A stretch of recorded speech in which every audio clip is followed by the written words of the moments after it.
ইরানের প্রেসিডেন্ট ইব্রাহিম রাইসিকে বহনকারী হেলিকপ্টার দুর্ঘটনার কবলে পড়ার খবরে সহমর্মিতা ও উদ্বেগ প্রকাশ করেছেন বিশ্বের বিভিন্ন দেশের নেতারা। এছাড়া ঘটনার অনুসন্ধান ও উদ্ধার অভিযানে সহায়তার জন্য এগিয়ে এসেছে সৌদি আরব, তুরস্ক, আর্মেনিয়া, রাশিয়া, ইউরোপীয় কমিশন সহ উপসাগরীয় বিভিন্ন দেশ।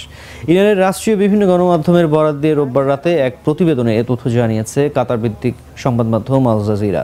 সৌদি পররাষ্ট্র মন্ত্রণালয়ের বরাত দিয়ে আল জাজিরার খবরে বলা হয়, রাইসি হেলিকপ্টার দুর্ঘটনায় সহায়তা করতে প্রস্তুত সৌদি আরব।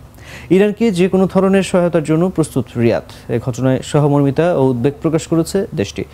বিধ্বস্ত হেলিকপ্টারের সন্ধানে তুরস্কের কাছে সহায়তা চেয়েছে ইরান। এ বিষয়ে যে কোনো ধরনের সহায়তা দিতে প্রস্তুত তুরস্ক।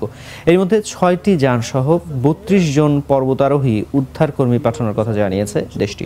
আর্মেনিয়ার পররাষ্ট্র মন্ত্রণালয় এক বিবৃতিতে বলেছে, ইরানের খবরে হতবাক আর্মেনিয়া। ইরানের প্রেসিডেন্ট এবং অন্যদের জন্য সহমর্মিতা ও উদ্বেগ প্রকাশ করেছে দেশটি। ইরানের ঘনিষ্ঠ ও বন্ধুত্বপূর্ণ প্রতিবেশী হিসেবে প্রয়োজনীয় সব ধরনের সহায়তা দিতে প্রস্তুত আর্মেনিয়া। এছাড়া উদ্ধার অভিযানের সহায়তার জন্য স্যাটেলাইট ম্যাপিং সক্রিয় করেছে ইউরোপীয় কমিশন। তারা জানিয়েছে, ইরানের অনুরোধে এ পদক্ষেপ নিয়েছে।